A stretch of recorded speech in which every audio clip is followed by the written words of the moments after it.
Hello and welcome to The Whole Health Cure, a space for trustworthy, science-based information on how you can live healthier, longer, and happier naturally.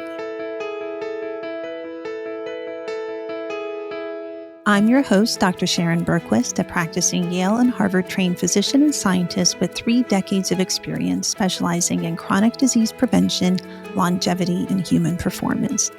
Today's conversation is about how to be a high performer and protect and uplift your mental well-being. We're talking not just about avoiding burnout, but how can you have your mental health and mindset actually be your best asset? And I'm delighted to be joined by Chelsea Pottenger.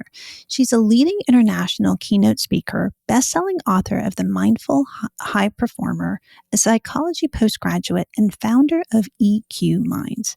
She works with global brands like Google, Amazon, and Mercedes-Benz, delivering science-backed strategies on mental well-being, mindfulness, and sustainable high performance. A former corporate executive who experienced postnatal depression in 2015, Chelsea transformed her life and made it her mission to help others thrive mentally, physically, and professionally. Now represented by the Harry Walker Agency, she has trained over 2 million people worldwide and is a proud ambassador for the Gidget Foundation. Chelsea, welcome. Sharon, thank you so much. It's such a joy to be here with you today. I'm delighted to have this conversation because we both work with people who are high performers, and I am eager to get your perspective, your experience, and your insights. I want to start by just asking you to explain what you do and give us a little bit of background. Yeah, thank you, Sharon. Well, to be honest, my life didn't always look like that short bio. So pre-mental illness, pre-psychology degree, I was in a fast-paced environment. I worked for Johnson & Johnson, and our lifestyle was, 12-hour days. It was gin at nighttime, would take clients out and would go drinking pretty heavily. In the morning, it was, triple shot cappuccinos. It was triathlon training, very much rise and grind, like no rest days ever. And that's how we operated back then in the corporate world, at pretty unsustainable pace, to be honest. And then 2015, in comes this beautiful bundle of joy, her name, Clara Ada Pottenger. And it took us 7 years to fall pregnant with our daughter. And so if there's any parents who are listening right now to the podcast, you can imagine, right, when you've been trying to have a baby for 7 years, you are very elated and happy when you finally find out you're having a baby. However, then the most ironic thing happens to me, Sharon, and the reason that I say ironic to you is because usually I am a really happy person by nature.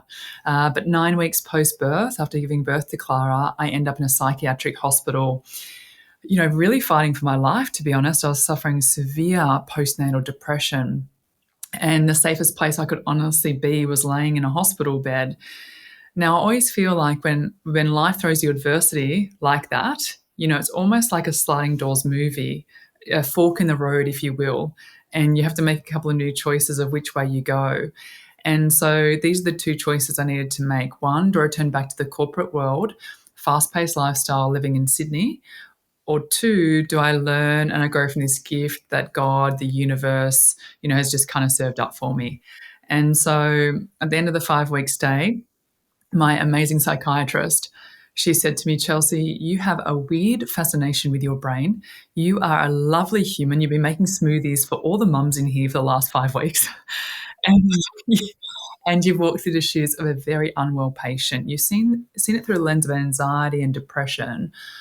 I think you'd make a lovely psychologist. And to be honest, Sharon, that was the penny drop moment that I thought, wow, okay, maybe I'll go and retrain. And so I left the hospital. We moved our family out of the big city. We moved to a smaller country town. And then I went back to university to start studying psychology.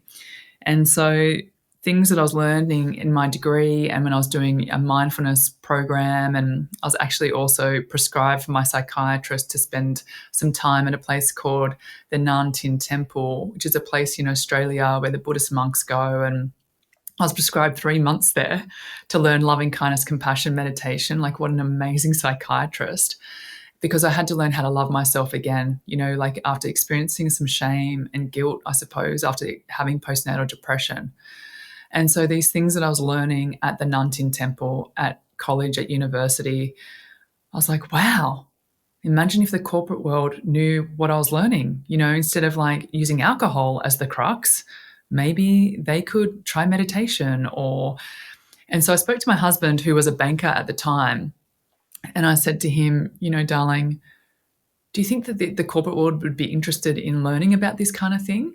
And he kind of laughed. He's like, that's a cute hobby. I can see how happy you are and how happy it's making you. Why don't you just try it? Just do it for free and see how you go. And so, to be honest, Sharon, I started training anyone that would listen to me for free. The hospitals, I was training all the, local charities where we lived. And I was getting so much joy, right? Like my life was joy. I was walking away from these sessions, and then I'd run into one of the people at the ocean pool, and he'd be like, Chelsea, I'm no longer looking at my phone in the morning. I wake up, I practice gratitude, and you've honestly changed my life. And I'd be like, Bob, that's amazing. And Bob's 85.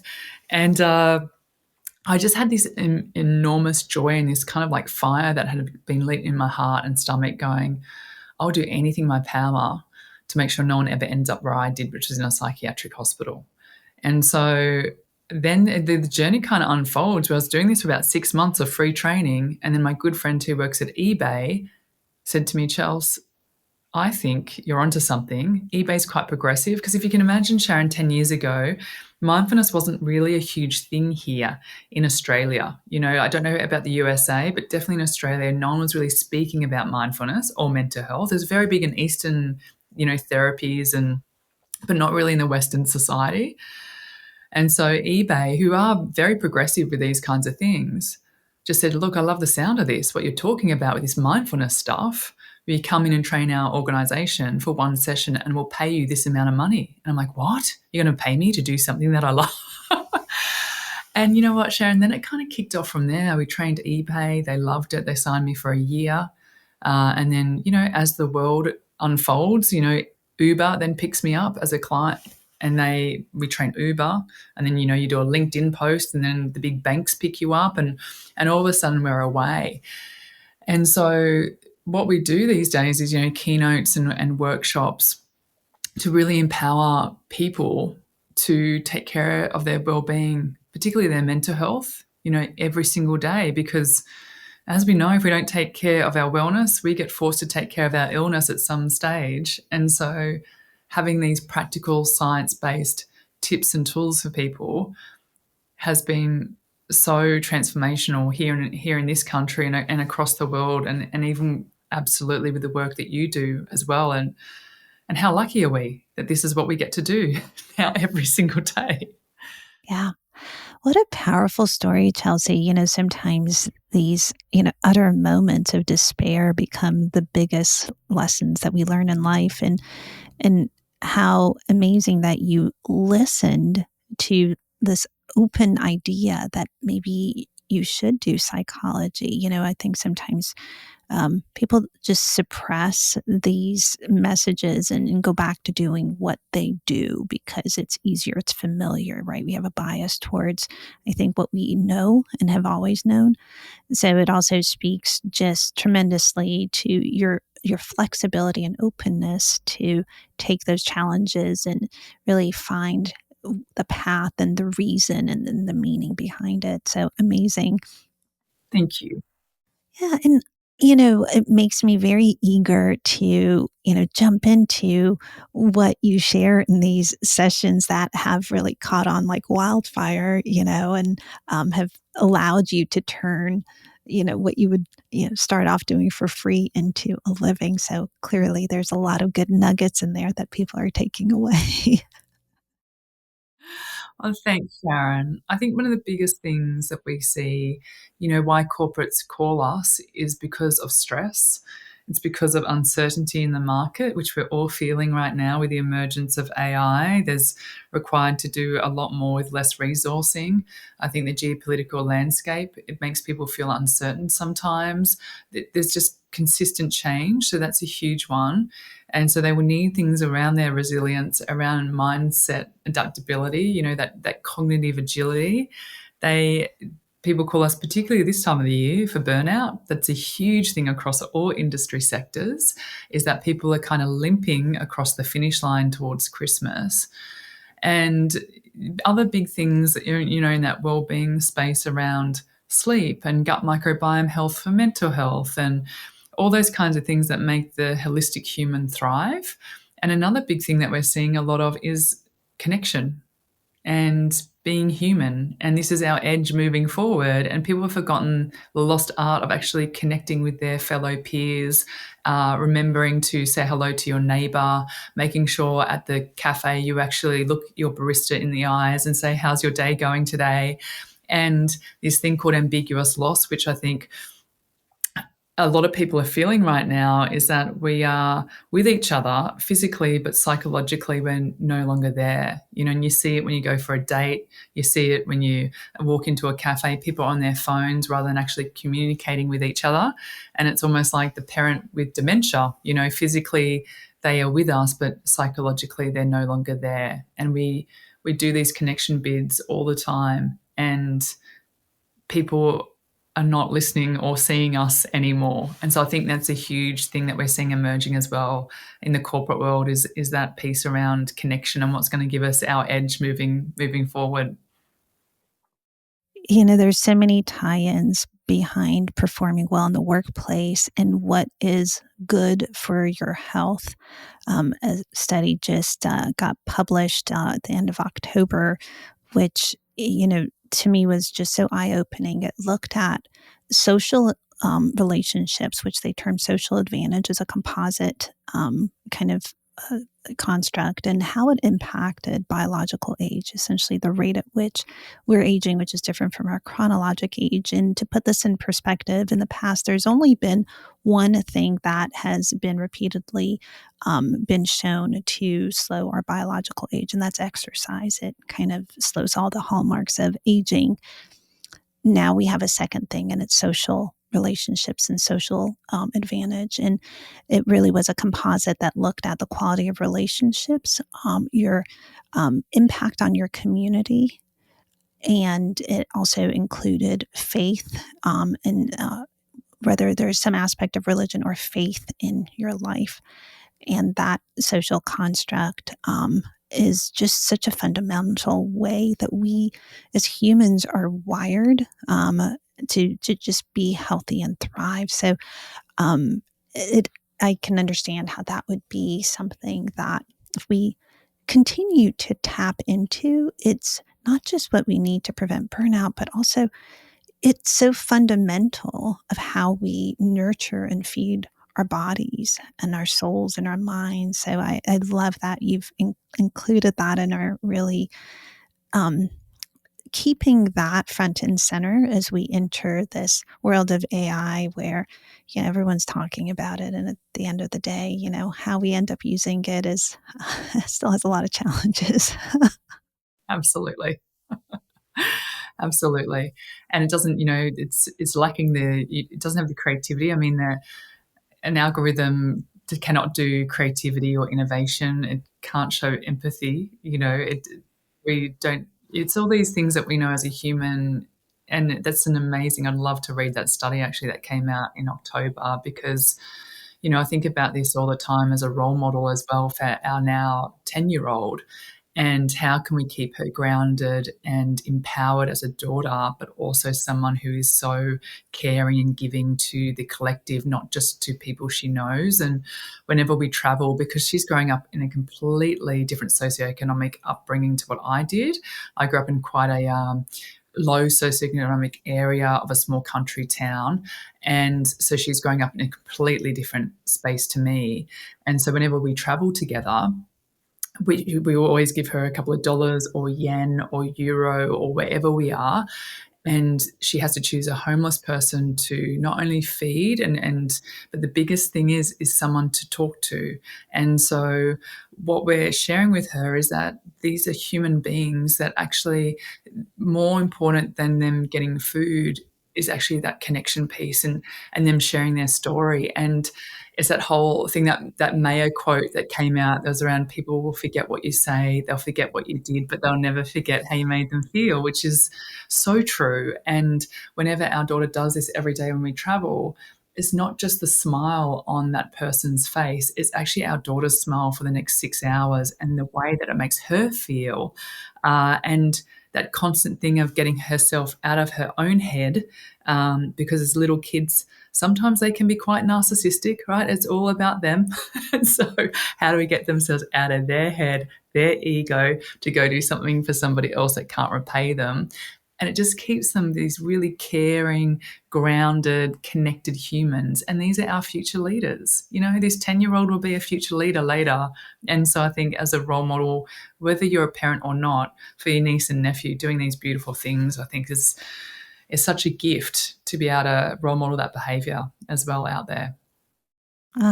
Absolutely. I have three girls, so I completely understand the value of that. And as you're saying, how children can get stuck in their head, I think we as adults do that too. I think sometimes we focus so much on what's on our plate, what are our struggles, what are things that don't seem fair to us. And sometimes the way, as you said, to break out of that is just do for someone else.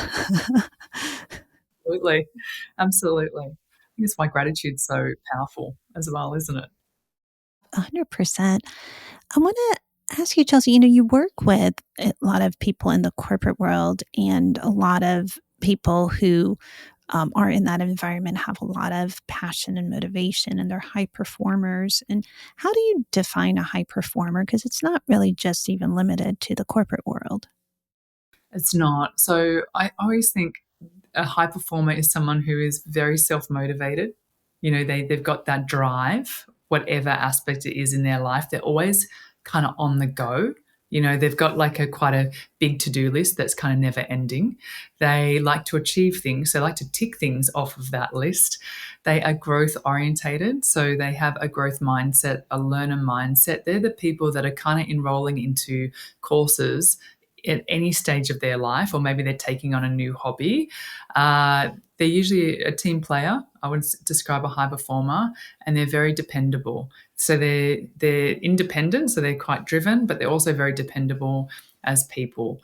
And so that high performance, the shadow side of a high performer, I think, is burnout, right? Because these high performers don't usually, they sometimes can feel guilty for taking time off work, time off being a parent, time off being doing the charity work, time off being the teacher. They feel that guilt if they're going, I can't take the weekend to reset because that means that I'm not achieving, or, they can sometimes fall into that sort of people pleaser burnout mode as well, where they're like, well, I've got people depending on me, so that's not fair if I take time out for myself. So that's how I would define a high performer, and that's what I see as the shadow side of a high performer. And you, Sharon? I chuckle because I think sometimes the things that are our strengths, things that get us to where we want to be in life, a lot of the perseverance, the grit, also become our weaknesses because we persevere even when it's pushing beyond a point where it's productive, helps us or even serves us or the people around us. So I chuckle because I think, any trait has its kind of darker side. When a person is a high performer and maybe they are teetering on burnout, but maybe don't acknowledge it or want to just push through it and hope that it just goes away, like what are things that a person should be paying attention to? It's so easy to think this is not me, it doesn't happen to me, but how can people tell if they're not mentally well? It's a great question. And to be honest, the reason why I see a lot of high performers burnout, it usually comes down to one word: lack. Now, when I talk about this one word lack, what I mean by this is that they lack the boundaries, right? They find it really hard to say no to people, to work. They take on other people's work. They end up working to midnight on their own work. They also can lack boundaries around, looking after aging parents, young children, socially overcommitting themselves.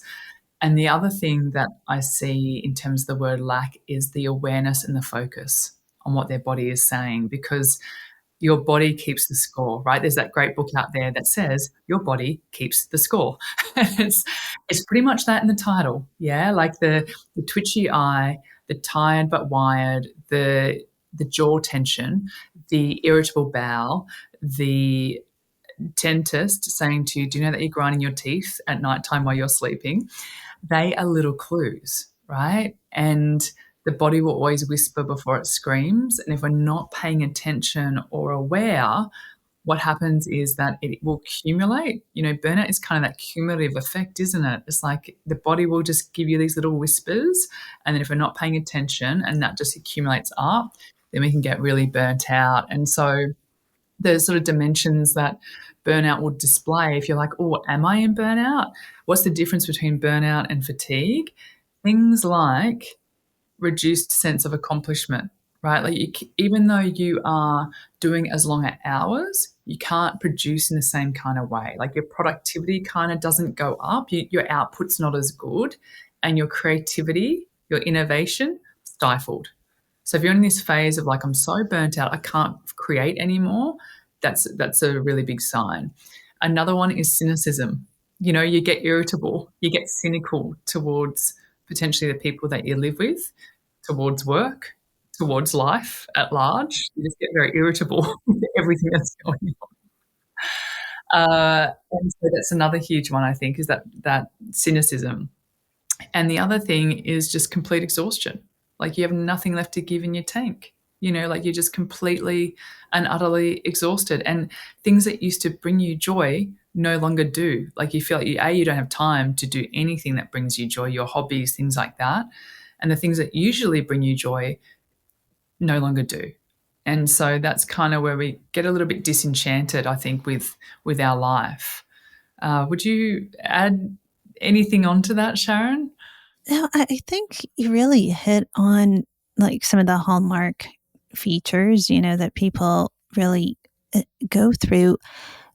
What would you say are pre-burnout? I think in the space of prevention, before somebody gets diabetes, there's pre-diabetes, right? So there are, perhaps markers even before a person gets to that state of, cynicism and feeling like they've lost joy. What would you say are there, first of all, things that you would say are even pre-burnout, for a lack of better diagnosis, just so people can even tell if they're on the path to burnout? That's a really great question. So I would think, or I would, what I see when I'm looking at research is things like the inability to switch off, right? Like we're always on. People can almost go into almost a bit more of a manic state where they're just like on the go. So they sacrifice their sleep to start doing more. And that's kind of a precursor to burnout because you can only sustain that performance for so long.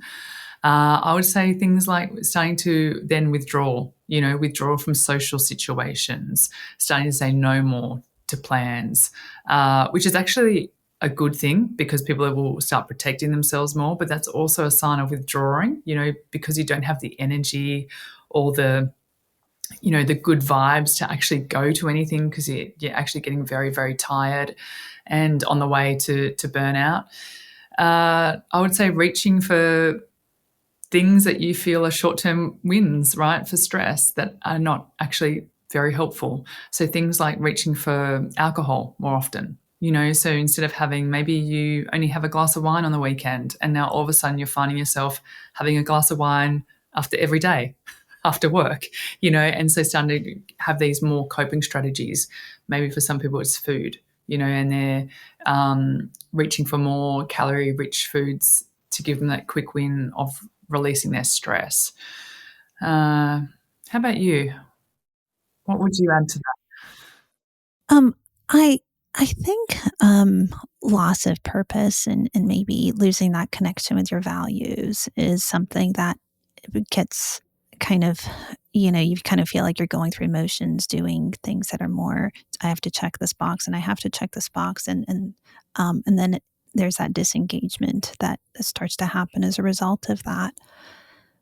And it makes me also wonder, when you speak to a lot of corporate groups, obviously burnout and maybe even pre-burnout is almost an epidemic. It is in most professions, even in healthcare, and not just in corporate environments, but I think it's kind of very ubiquitous. Um, when I think of, okay, how do we then treat, what's the solution, right? Like, what do we do? We're kind of collectively in a very high demand society. I always think of it as, um, okay, what led, going with this diabetes analogy, what led to a person becoming diabetic? Was it the lack of exercise? Was it the processed food? And really kind of doing a deep dive of the factors that contribute, because the solutions are often very unique to that individual. It's very personalized. And would you say that that is an approach that would be reasonable to burnout? People think of it as, what's a global solution, and it's like, that just doesn't exist in, most aspects of healthcare. So I would imagine mental health and physical health are very analogous in that way. Yeah, absolutely. I think that's like getting to that sort of before they're at that burnout. It's that whole thing around, well, why are people falling in the river? We've got to kind of go upstream and stop them from falling in, trying to find out Yes. what is that reason, rather than us always being so reactive of like, hang on, now I'm burnout and now I need to take some weeks off. Right. And when we get sick, it doesn't just impact us, it impacts every single person that loves us around us. And so I think that whole thing around, well, what are some little things and practical things that we can do every single day that is going to stop us from getting to that level of where we're falling into the river and burning out? And so things like, and this is just something that personally, Sharon, that when I set up the company 9.5 years ago, my mentors said to me something that was so incredible. And I didn't really understand the concept at the time. But this has honestly been such a game changer for me. And after 9.5 years, I see a lot of humans. I'm on about 3 flights a week. I do about 6 to 8 keynotes a week. I see thousands of people. I'm studying at university. I'm writing my second book. I'm looking after mum with open heart surgery. I've got a young daughter that brings home germs from school, but I haven't had a sick day in 9.5 years. And I think this is the reason why. And it was my mentors that taught me this. And then I went and did a little bit of research about it and thought, why does this work so well? And so what they said to me was, Chelsea, when you set up the company, what we want you to do is, you have a daughter. So eventually she's going to go to school and you're going to need to take a break probably every 10 to 11 weeks that falls in that school break. But what we're going to encourage you to do is do a break every 6 weeks, and you're going to take a weekend reset, we're going to call them. And so what we're encouraging you to do instead of burning out is, you're going to interval train. So you're going to do 6 weeks on, that'll be, pace set and hard, and then you take a weekend off. And so I take all other weekends off, by the way, everyone. I don't just work through those weekends, but this specific weekend has got these reset protocols, I would say, around them. And on that weekend, what we do is we really just nail the basics. Sharon, it's that whole thing that you're talking about, is like major in the majors, like we really prioritize our sleep. We move our body on those weekends. We're not pounding the pavement, running. It's just more gentle movement, like walking, riding the bicycle, surfing. We love to surf as a family. Then it's things like really clean food. So I'll call a company here in Australia. They'll send me 3 days, 2 nights worth of organic food that's very clean. And I kind of just eat that for that weekend. Then I make sure that so nutrition's been taken care of. Then I make sure that, and you don't need to do that, by the way, people that are listening, all you need to do is just eat cleaner on that weekend, cut the booze, like cut the alcohol, cut the sugar, just very clean foods.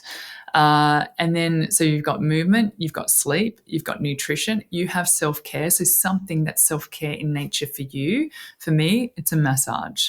I actually do that most weeks. Actually, every week I get a massage. It's a part of my non-negotiable routine, because I do a lot of training and I just find it's very necessary for my body. But on that weekend, for you, for the listeners, doing something that's self-care in nature. Maybe for you it's fishing. Maybe for somebody else it's reading a great book like The Stress Paradox in a bath. Okay? Maybe it is for you, it's I don't know, doing something like going for a ride on your motorbike. It doesn't matter. It has to be self-care that's self-care for you. And then, as Sharon was saying, that connection piece at the start of the podcast, being away with a good friend or your family. Okay, so you connect it in. And on that weekend as well, we kind of really moderate all the triggers. We don't drink alcohol. We cut our caffeine back to half. At the moment, I'm up to about 4 piccolos until 2 p.m., which is short coffees. So I would cut that all the way back to 2. We also get off grid. And when I talk about off grid, we are not on social media. We are not on our work computers. No one can find us. The world has no idea where we are. It is so liberating on every level, because then when I'm away with my daughter and husband or a group of girlfriends, they get a very mindful version of me. I'm not getting distracted by my phone. I'm not getting distracted by the computer. And that 3-day reset has been such a game changer, Sharon, for our life. And then I'm like, what's going on from a psychology level? And then I started realizing there's this thing called anticipatory joy. And what that is that if you speak to anyone, Sharon, who's going on a holiday or a trip that's coming up, how do they sound? Very excited. Yeah, they sound chipper, right? They sound super happy. They're really excited about it because they have something to look forward to. And if we don't have something in the calendar, how do we sound? We're usually really annoyed, right? Because we don't have anything booked in. And so what's happening there is that they're getting a natural serotonin and dopamine release about 2 weeks prior to the trip. And so what happens is that the coffee tastes better, the sky looks bluer, right? And you go on this break, and then you get back on the Monday, and guess what? You may have a little bit of post-holiday blues, but don't you worry, because 6 weeks from now, you have another break scheduled in. And so what happens is you have this beautiful interval training almost, and one, you get to enjoy your life because you've got this great year planned, and it doesn't need to be expensive. You don't need to book the flight and come and see me in Sydney, Australia. You could literally just be going camping somewhere at a local campsite that doesn't cost much money. And so I think having these regular breaks has been something that's been so effective for our life, for my family's life. And it doesn't disrupt the workflow either. I think it's that accountability piece that we can take, that those little things that we can do, prevention, proactive rather than reaction reactive. Mm-hmm. And, when you started also explaining that your weeks are very demanding, right? You're doing 6 to 8 keynotes, you're writing a second book, you're a parent, etc.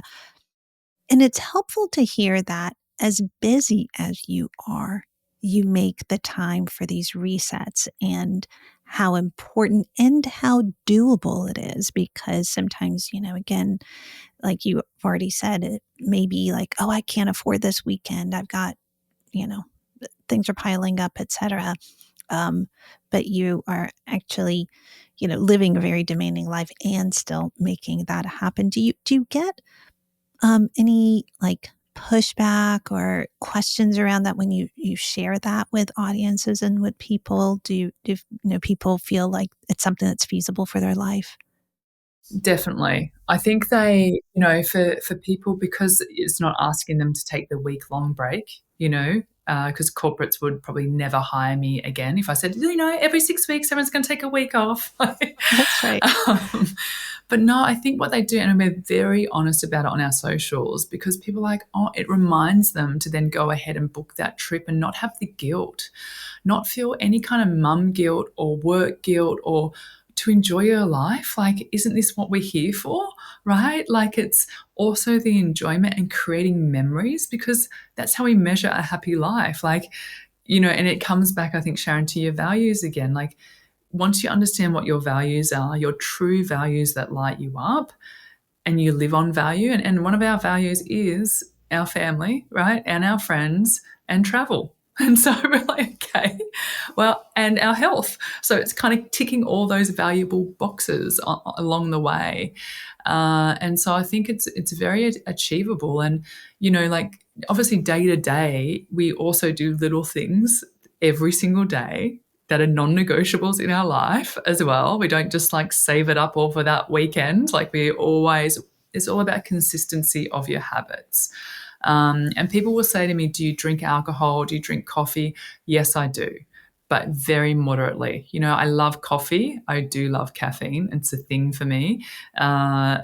I'll have a glass of really high quality Shiraz or a really nice champagne at a friend's celebration or at a girl's lunch. And so I think for me as well, it's living 80/20 and making sure that I'm enjoying my time here, because it is a very fast ride, this one, being a human being. So we want to have a good time while we're on this planet. That is a perspective I think we need to continually be reminded of. So yes, and thank you for saying that because I completely agree.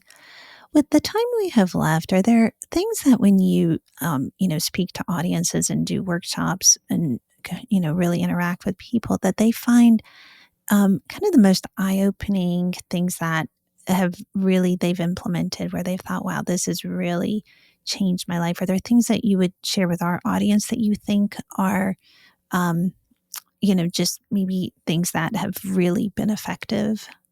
Yeah, of course. Thank you, Sharon. So, this one thing that I'm going to share is something that even 8 years later, I still get LinkedIn DMs or Instagram DMs going, that one tool has changed my life. And I'm like, it's so simple and it's so practical and it's so easy. And so I want to share this one with you because this, for some reason, has just been, my husband and I always laugh about this because he's studying neuroscience at university, he's doing his master's, and we always just crack up that there's this simplest of things that people are like, we loved it, we do it, we teach our family it, it's changed our life. So it's all about optimization of the first few minutes when you wake up because people can really own that part of their time. And so often, Sharon, and I'm sure this happens in the USA and all the other countries that are dialing in right now, within the first few minutes, what people do every single morning is they wake up and 70% of the population is going to roll over, turn their alarm clock off and check their phone.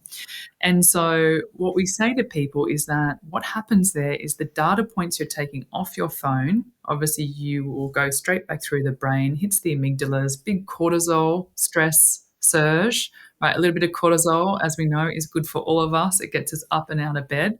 But too much of it, debilitating on our entire system. And if we think about what we look at in the morning, work emails, the news, social media, and there's a lot of pain, right, isn't there, in our world all the time? Almost feels like our world is spinning out of control. And so what happens is we wake up, we see that content, and it just triggers us into the morning in the wrong kind of way.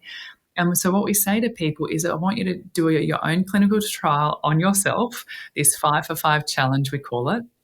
And so when you wake up, I'm going to ask you now to own your first few minutes of the morning. Do not let this world in to dictate how you should start your day. So first thing I encourage people to do with this 5 for 5 is, one, change your alarm clock sound.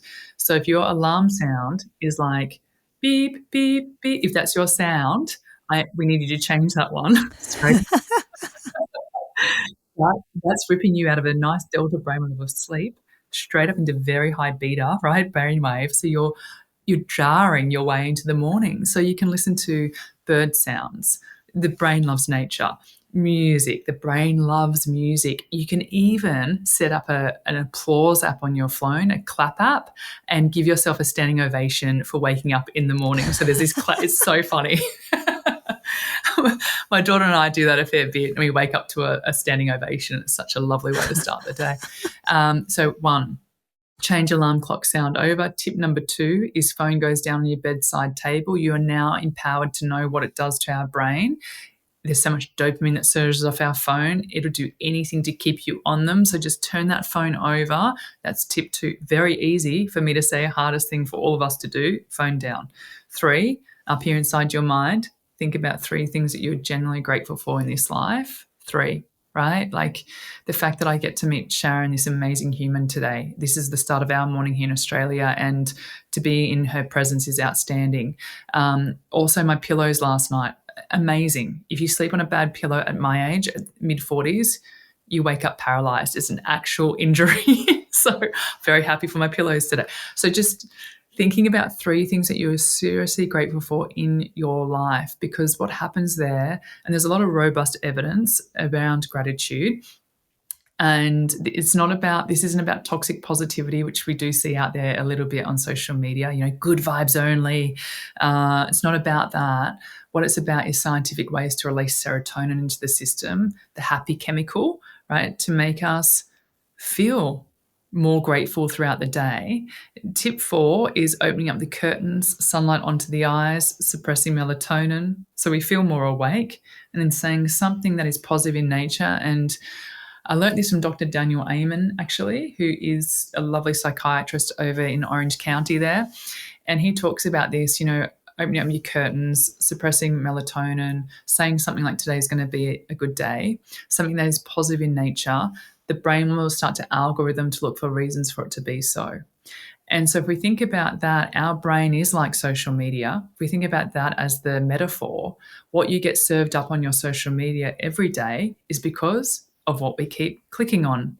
The brain is the same in the morning. We wake up, it naturally has a negativity bias due to survival. So we almost have to do bicep curls, right, the other way and strengthen those synaptic firings for looking out for reasons for it to be a good day.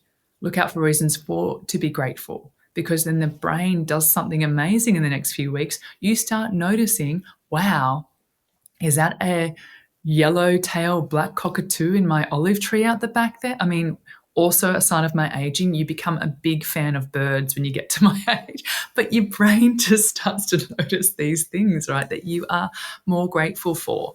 And then tip number 5 of the 5 for 5 challenge is, I'm just going to ask people to try this out for the next 5 days. That is your own clinical trial on yourself. And as we know, in the world of psychology, the world of medicine for Sharon, is that, to be honest, N equals 1 for us, doesn't it?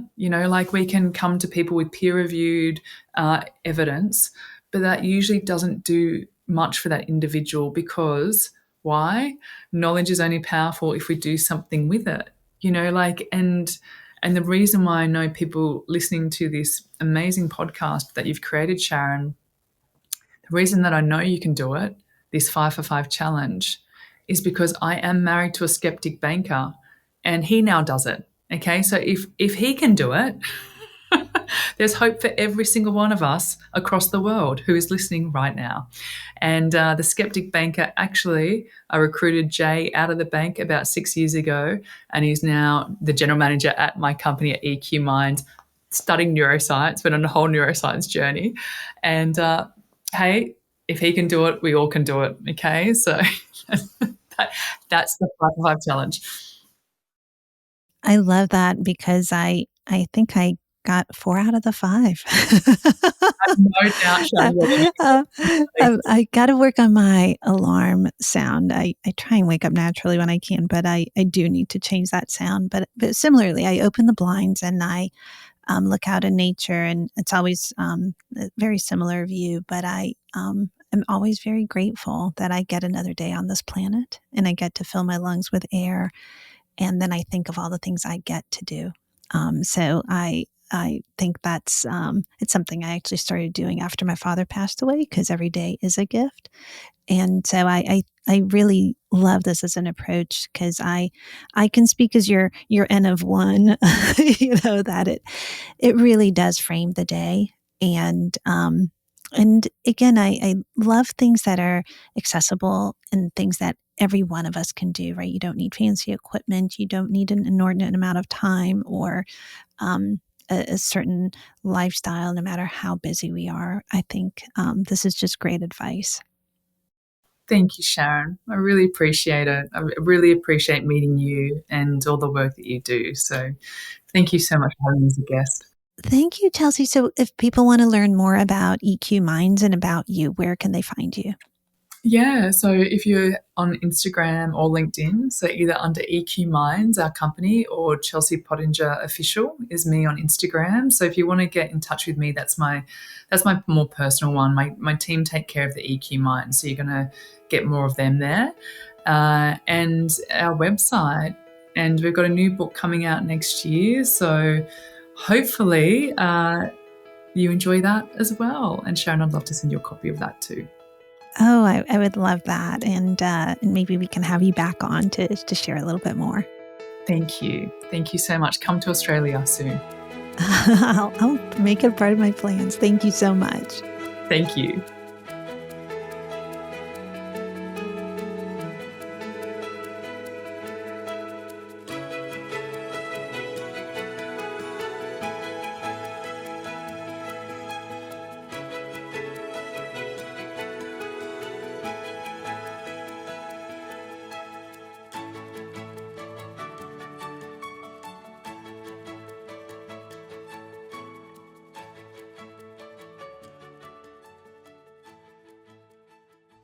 The views and opinions expressed in this podcast are those of the speakers and do not necessarily reflect the views or positions of any entities they represent.